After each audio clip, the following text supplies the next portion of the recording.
ఎప్పుడు మొదలైందో తెలుపగల తేదీ ఏదో గుర్తించేందుకు వీలుందా?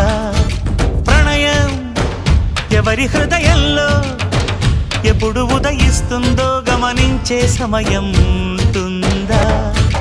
ప్రేమంటే ఏమంటే చెప్పేసి మాటుంటే ఆ మాటకి తెలిసేనా ప్రేమంటే? అది చరితలు సైతం చదవని వైనం, కవితలు సైతం పలకని భావం, సరిగమలెరుగని మధురిమ ప్రేమంటే. దరిదాటి ఉరకలు వేసే ఏ నదికైనా తెలిసిందా తనలో ఈ ఉరవడి పెంచిన తొలిచిన కేదంటే? సిరిపై రై ఎగిరే వరకు చేనుకు మాత్రం తెలిసిందా తనలో కనిపించే కళలకు తొలి పిలిపేదంటే?